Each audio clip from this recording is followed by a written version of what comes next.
Bij ons in de studio hoog bezoek, want niemand minder dan Noel Gallagher is aangekomen. Maar er is nog iemand bij die speciaal is meegekomen om hem welkom te heten op dit festival. Studio Brussel. Alles over de festivals Op stubru.be. Je kan het meevolgen via onze livestream of gewoon luisteren natuurlijk. Hallo Vincent Kompany. Hello Vincent. Hallo. Hoe gaat het? Ja, heel goed. Yeah, how are you Vincent? I'm going to say it in English. We're going to do the rest of this talk in English, of course. Vincent, you're here for a special reason. Yeah, well, basically the only reason why I'm here is because Noel is here. Obviously, you know, he's been supporting Manchester City for all his life, and he's done so much for us. And you know, I thought he's in my country now, so I need to show him around. I need to be here to receive him like he did with me in Manchester. Fantastic. Welcome. Thank you very much. Hello. Yeah. How are you doing? I'm fine. How are you? I'm great. Yeah. Yeah. Are you happy that Vincent is here to welcome you today? Yeah, of course. Yeah, he's yeah, you know, he's a hero of mine, isn't he? Yeah, you're a hero of ours, Vincent too, and he's a hero of yours. Well, I don't think he's ever. Have you ever seen us play? I don't think you've ever seen us play, have you? No, never. Yeah, so it's going to be great. You know, I've never. You know, he's the captain of my football team. What can I say? There you go. What did he show you today? At the hotel bar. Okay. Yeah, at the moment. Yeah, but which you're quite familiar with, I'm sure, but. Well, you know, it's always nice to get the locals to show you around. Yeah, but yeah, I'm familiar with the hotel bar. Yeah. It's also interesting that you once played Main Road or a couple of times with Oasis. That's not the stadium that the players are playing anymore. No. But it's cool that you played Manchester City Stadium as a guitar player, and Vincent, you do it as a football player. What's the difference, you think? Is there a big difference? Because there's always a big atmosphere when you play.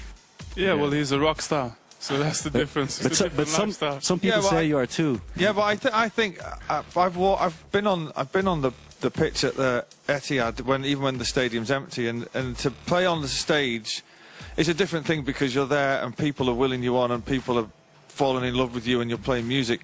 You're playing football. You've got the responsibility of all the fans on your shoulders, and the other team are trying to beat you. But I'd rather do what I do than do what he does, even though he probably earns more money than me now. Well, maybe we can talk about that too.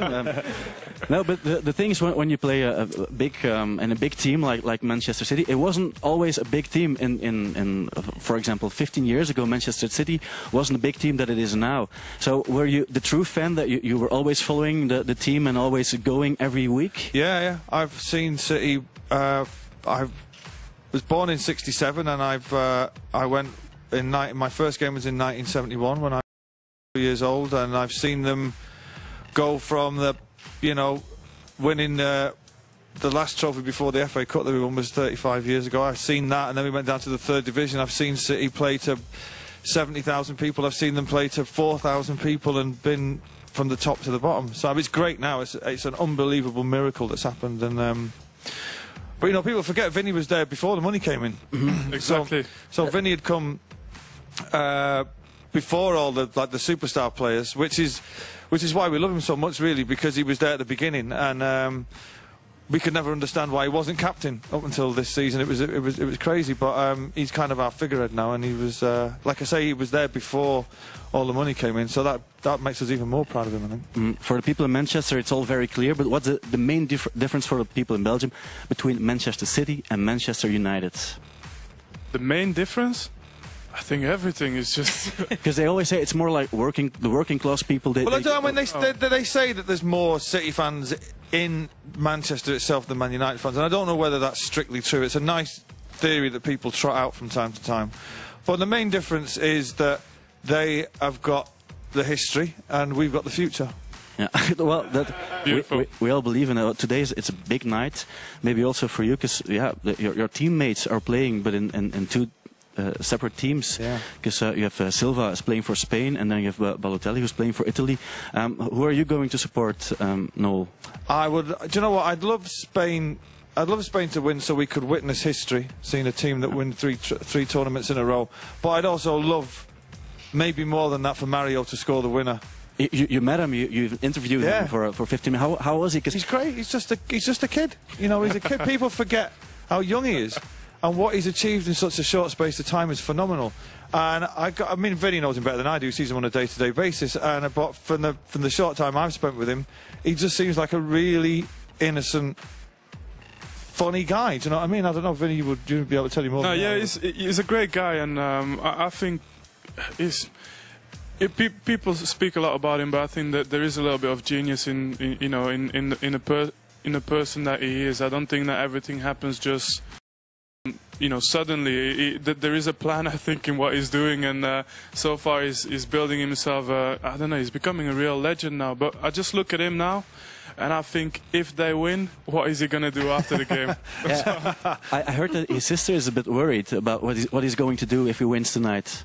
No, I wouldn't be. Should